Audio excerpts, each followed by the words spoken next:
Okay, thanks, Chris. I'll let you take it away, Dave. Thank you. Thank you, Annie. Is there any public comment today on items not on today's agenda? Any public comment whatsoever? Okay. I am having trouble accessing my agenda. We'll run into our roll right into our first agenda item. If someone else could queue up our speaker while I'm fishing around for my agenda, that would be great. Sure. Eric Dixon. Eric. Yes, good morning. One of our more popular programs here at Public Works, our annual dust abatement program. We solicited bids a couple months ago, and we actually only received one bid this year. Dustbusters, who we have worked with in the past. They're a very qualified contractor. They've provided our dust abatement program a few years ago. They hold our current contract for supplying liquid de-icer. So while they were the sole bidder, they are very qualified, and we're happy to be working with them. At this point, we have about 47.5 miles in the county program. And as of just a couple seconds ago, it looks like we're up to 68,000 linear feet that residents are paying for in the share program. So we always appreciate them picking up the difference where we can't get to. So we are set to begin the work June 14th right now, weather dependent. So everything is lined up and in place, and we would recommend that the contract be executed. Any questions? Oh, No, great. this is fantastic. I move to approve professional service agreement with Dustbusters. I'll second that. Any further discussion? This is always a popular program. See none. All in favor? Aye. Thanks, Eric. Great, thank you. Okay, I had no sooner uttered the words that I could not find my agenda than Ann Hughes walked into the room with a paper copy of the agenda for me. So Whoa. that is service. Holy smokes. Thank you, Ann. So our next item is brought to us by Jason Hauser. This is a request to authorize the chair to sign a contract with Dude Solutions for asset management work at the fairgrounds and election center. Jason. Good morning, everybody. So this is a continuation of dudes that we already have throughout 4 or 5 of our buildings in the county. It's that asset management system that we use for like the jail and the courthouse and the annex. They'll come out for this cost. They'll come out and they will go through all, I think there's 13 buildings on it, counting the election center, might be 14. They'll go out, they'll go through all the buildings, look at what they consider an asset and what we would want to manage, and they'll document everything. They'll put a number on every piece. They'll go back to their place. They'll input everything into a computer. They'll put in a maintenance schedule for us, and then that starts the maintenance schedule on those.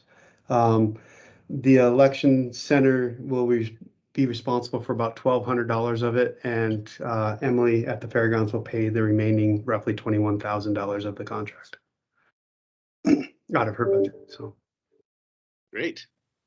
This is a wonderful new development. We like Dude Solutions and the whole idea of asset management. And thanks for the tour the other day, Jason. It was really great. yeah, thanks guys. It was fun. Really good. Thank you. Yeah. So, that was your motion, Josh? Yeah, I would move we approve the chair to sign the contract with Dude Solutions. Second. All about asset management. Yeah. Further discussion on this? All in favor? Aye. Aye. Thank you, Jason. Hey, Jason, for the sake of not that they're necessarily here for this, but who knows? We do have some members of the media on the line who might be eagerly awaiting the big reveal of what Dude Solutions actually is. If they missed our previous conversations about partnerships with Dude Solutions on this asset management system, could you just in a thumbnail sketch talk about what this asset management system is and why it's useful? Sure. So what they'll do is they'll come in like they went to the courthouse and they went through every electrical box. They they put a what they call a chit or a tag on everything, and then we can relate that to in the computer to each device that's in the courthouse that we want to manage. Boilers, air handlers, VAV boxes, whatever it is. They went as far as they put a life expectancy on the wiring behind the walls in the courthouse. And so what it allows us to do is project over a long period of time. And we're getting to learn the system now and working with Andrew, but we can start to say the air handler or the chilling tower at the courthouse was replaced 5 years. It's got a life expectancy of 25 years. And in about 15 years, we can start ramping up savings for the replacement at 25 years. So we don't have to come up with a big bulk expenditure at one time. We can say, okay, that chiller in 25 years is expected to cost us $500,000. So we can put aside small chunks of change as we build up to that expected end of life date. And then also inside that, we can know that each part inside the chiller needs maintenance at a certain schedule. And so my guys will get a email once a week for all their PMs, and their PMs are preventative maintenance. So all of the buildings will, all of the assets in the buildings will print out a preventative maintenance for each week for them to do. So they'll be able to go ahead and they'll go and do the maintenance on all those devices. And then we have a paper trail, and it'll help us with warranty issues. Oh, did you do this? Yes, we have everything documented through this process too. So it maintains our warranties on all these products and helps us to project long-term expenditures for them. Great. Perfect, Jason. Thanks for that. Well done. bet. Thank you. Take care, everybody. You bet. Thank you. Okay, our third and final action item today is brought to us by Adrian Beck. We have a DNRC grant subaward agreement. Is Adrian here or anyone else want to speak to this? Yeah, hey, good morning. This is Max Ropoltz. Adrian's in the meeting, so I can speak on this. So this is an award that was given to us by the DNRC. It's a $30,000 award that actually expires on May 31st. And the intent is to use this award to continue to provide salary and benefits for the wildfire preparedness coordinator position.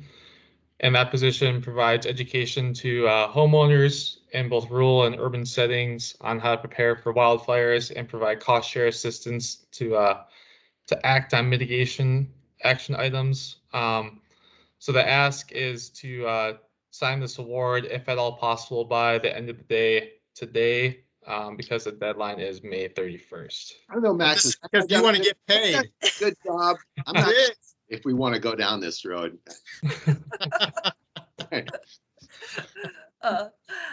I motion to approve the State Forest Assistance Award subaward agreement. Yes, we should take this money. Enthusiastically second that, and good work, Max. Yeah. Any further discussion on cutting Max a paycheck? Seeing none, all in favor? Aye. I do hear that we're in kind of a fire-prone area. Certainly are, yep. Thanks, Max. All right, thank you. Thanks, Max. Any correspondence we need to deal with today? Okay, seeing none, we'll roll into our one discussion item. This is related to the Bridge Apartments, and it looks like CAO Chris Lonsberry is poised to share something with us. I am. Thanks, Commissioner. So as you'll recall, on Tuesday, I mentioned we would talk about this again on Thursday, just because we didn't have time to get it on Tuesday's agenda as a notice item. So we covered it under public comment section. So as you'll recall, the Bridge Apartments has been put on the market. What I'm looking for is direction and approval from the commission to work with the city on an effort to potentially have that building remain in the status it is. As you'll recall, it provides affordable rents for folks with either physical or mental limited capacity to stay in their kind of homes. And the hope is here that the city and county can partner together with some other partners and put together their funding that would allow that property to stay with that original purpose. Was originally built by Western Montana Mental Health with some public funding But unfortunately, the period of affordability has lapsed. And as folks have seen in the paper, Western Montana is looking to divest itself of that as they continue to kind of focus on their what they're describing as their more core areas. So I just wanted to notice that again so that we had the right public notice and make sure that I have your okay to continue working with the city to see if there's a way that we can put together a funding package that might allow that project to continue to stay as it is. So Absolutely. Go forth. For sure. Thank you, Chris. Yeah, I would concur, although I guess I would add into the mix the ask to Western Montana Mental Health to consider not divesting themselves of this property at this point in time. Maybe that ship has sailed, but clearly given our emerging from a pandemic with all of the other housing and homeless issues that we are wrestling with, it's not a great time for a radical move like this. I mean, the city and the county, I think, need to have this conversation about what if, but before we get to that point, even I'll defer to Josh and Juanita, but it seems like that conversation, if it's not been had, should be had. Chris, I totally agree with you, Dave, and I'm going to quote Rob Taylor here. It's why use your last tool first, and the last tool here would be we buy it, right? Well, maybe there's something we could do to support Western to keep them owning it and keep them managing it, because this isn't just another old apartment building. This property as a property with these specific tenants needs to be managed in a very appropriate way. I wonder if there's a better solution how we could work with Western than just the last resort of buying it. and I have absolute faith in you, Chris, that you're going to have all of these conversations. So. I do too. Yeah. We are going to work on having all those conversations. So Thank you, Chris. And I need to start writing down these little sayings from Rob Taylor. This is not the first that I've He had heard. another one this morning that I already forgot, but it'll come back to me later. It was really good. Any questions? Chase your 20s. Yeah, he was talking about the excessive cologne wears as people chasing their 20s. I thought that was good. I'm just chasing my I think 40s. Martin, looks like Martin, Martin. what can we do for you? has his hand up. Martin. Hey, good morning, everybody. This period of affordability, is that a federal rule, or is that a Montana rule, or is that a county rule? Is there anything that the county can do to maybe explore that when somebody gets public funding, that they only have to practice affordability for 20 years and then they get the reaped rewards of a property like this? Chris? yeah, so those are federal requirements, Martin, from what I understand. And I apologize. The bridge project was not something I was involved in when it was originally constructed. So I don't know what their timeline for the period of affordability is. It can vary depending on what the funding source is, but those guidelines generally all come from the federal government. Thank you. Thanks, Martin. Any other questions, comments? Okay, well, keep us posted, Chris. I will do that. Thank you. Any other communications needs or requests? Okay, anything else today? I can't believe it. It's only 10:15. Oh, Martin. Oh, Martin. Hey, it's me again. Since we're on the issue of housing, and yesterday the Missoula Organization of Realtors unveiled their 2021 housing report. I'm wondering if anybody from the county sat in on that and what they make of the current state of Missoula's housing market across the board generally, from low vacancy rates on the rental front to rising home costs. Juanita, I you were at did- that It event. was there. Yeah, I did sit down on it, and yeah, exactly what you said, Martin. That's the landscape. That's what we're facing. So I don't really have anything to add. You It's can kind quote of bleak. yourself, Martin, and attribute it to Juanita. So, Martin, one thing, it's just my takeaway from what you're saying and from what I've heard. We have to think of new ways to handle housing. Attempting to get people into traditional housing with traditional methods is not working. We need to come up with new methods of assisting and getting involved. So a working person with good credit can buy a house, and a working person with good credit can rent a house, and everybody can afford housing. continuing on in the same path and expecting something different will not yield anything different. We're challenged with coming up with some new ways. I think one thing that was interesting was dispelling the myth that we're being inundated by out of state folks coming to Missoula or Missoula area or to Western Montana, and what they were saying that doesn't really seem to be the case. I mean, if anything, it's people who are from Missoula who left, now have enough money to come back. That was more the case than we were just being invaded by out-of-staters. And so I thought that was interesting. But the reality is just what Josh was saying. I mean, I know the county's working on a housing policy similar to the cities, and I'm just wondering, is subsidized housing going to be a permanent part of the future? Is that really the only solution to building affordable housing in Missoula? we're gonna find out in September when our the study with Eco Northwest is completed, and we're gonna have a suite of options to look into.